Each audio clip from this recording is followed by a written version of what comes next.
All right, welcome back to another explainer. Today, we're diving into a historical figure who is honestly the ultimate case study in operational stability.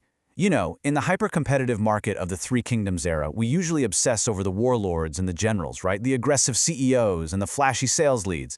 But today we're looking at Zhang Zhao. He was the indispensable chief operating officer of Eastern Wu. This is a guy who anchored an entire enterprise without fighting a single battle. It's a fascinating look at back-end management, so let's get into it. Just listen to this mandate from Sun Quan, the fiery founder of the Eastern Wu state. He said, "Civil and military affairs, entrust them to Zhao." I mean, wow. Sun Quan was effectively handing over the keys to the company right there. This instantly establishes the absolute unwavering trust placed in Zhang Zhao to run the enterprise. Before we even unpack where he came from, you need to know he was given total executive authority from day one. Okay, let's map out our agenda for today. First, we'll cover Sun Quan's recruitment. Second, his time as Master of Internal Affairs. Third, guiding young Sun Quan. And finally, number 4, his upright and outspoken nature. Let's dive right in. Section 1. Sun Quan's recruitment. So, during times of massive market upheaval, top-tier administrative talent is literally the most valuable asset in the world. And Zhang Zhao, he was essentially a highly coveted subject matter expert. Hailing from Pengcheng, his unparalleled study of historical texts, specifically the ancient Zhuge, earned him the nickname Living Dictionary. In a chaotic market, a skill set like that is a massive competitive advantage. But as war completely disrupted his homeland, this prime talent was actually forced to cross the river and seek refuge in the Jiangdong region. Now, word of this incredible talent reaches warlord Sun Quan, who immediately launches this aggressive executive search. He personally tries to recruit Zhang Zhao. The first time, he gets refused gracefully. The second time, standing out in the pouring rain, still refused. Finally, on the third visit, Sun Quan's sheer sincerity breaks through. He actually physically stops Zhang Zhao from kneeling, begging him to save the foundation of Jiangdong. Sun Quan treated him not as a subordinate, but as a revered strategic partner. And you know what? This profound realization of ROI is exactly what secured the hire. Moving on to Section 2, Master of Internal Affairs. Once he was fully onboarded, Zhang Zhao basically functioned as a multi-tool for the entire state. What's really interesting here is how he built the organizational infrastructure from scratch. I mean, he drafted comprehensive legal codes, which essentially established the standard operating procedures for the entire nation. He personally stabilized the politics of the Jiangdong region, managed critical strategic partnerships, and handled diplomacy, leveraging his brilliant oratory skills against formidable rivals like Cao Cao. And on top of all that, he established a talent pipeline by educating future leaders. He truly became the undisputed head of all civil operations. So here is the core strategic takeaway you really need to grasp. His true value wasn't in flashy military conquests.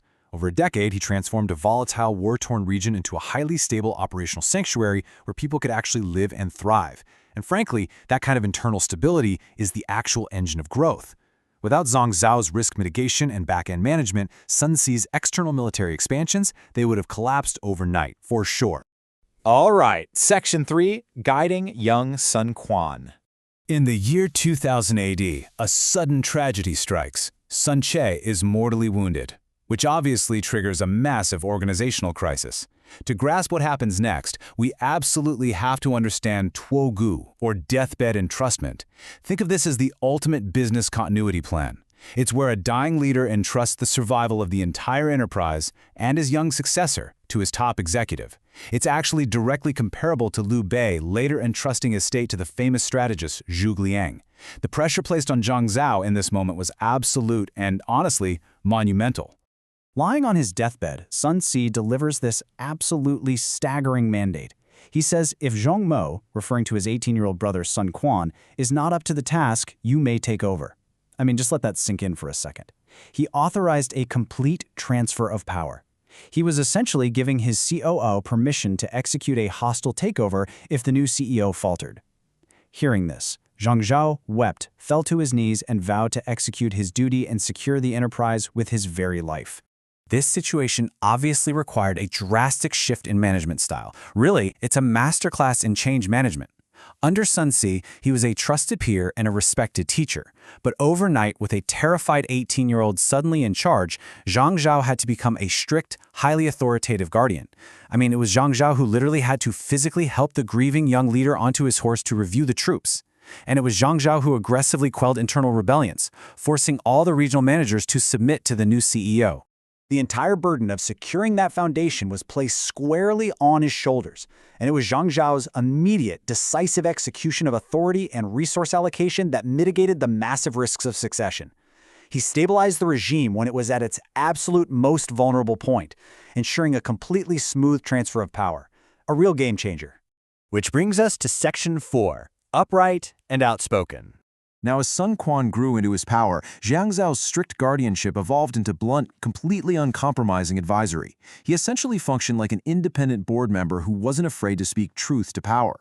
For example, before the famous Battle of Red Cliffs, he coldly advocated for surrender to mitigate the risk of total organizational bankruptcy. Now, while Sun Quan fiercely disagreed with this, he actually admitted Zhang Zhao's logic couldn't be ignored. Later on, Zhang Zhao would just bluntly refuse to be a yes-man, openly criticizing the ruler in court to mitigate the CEO's hubris. Rival warlord Cao Cao even praised him, saying only Jiangdong had such talent. Did this cause incredible friction? Yes, absolutely. But his underlying loyalty to the health of the state was completely undeniable. And Zhang Zhao's tenure was incredibly enduring. He lived to the impressive age of 81, finally passing away in the year 236 AD. He served through the volatile startup phase, the succession crisis transition, and long after Sun Quan officially ascended to emperor in 229 AD, which, by the way, was when he finally resigned his post as General Fuwu, he provided consistent strategic value, literally outlasting almost everyone from his entire generation. Upon his death, Sun Quan actually attended the funeral in mourning clothes and posthumously awarded him the title Marquis Wen, or Wen Hao. Now, this was the highest possible honor for a civil official. It was the ultimate lifetime achievement validation from a CEO who, despite all their bitter arguments and clashes over the years, fully understood that Zhang Zhao's operational brilliance was the absolute bedrock of his entire empire. So, this brings us to a final strategic thought for you to consider. Was Zhang Zhao's uncompromising stubbornness a character flaw, or was that abrasive, unyielding truth-telling the very reason the enterprise actually survived its most vulnerable transitions? It really challenges us to ask, is having an agreeable yes-man more valuable than a difficult, strict truth-teller when the actual survival of your organization is on the line? Definitely something to think about. All right, thanks so much for joining me for this explainer, and we will see you next time.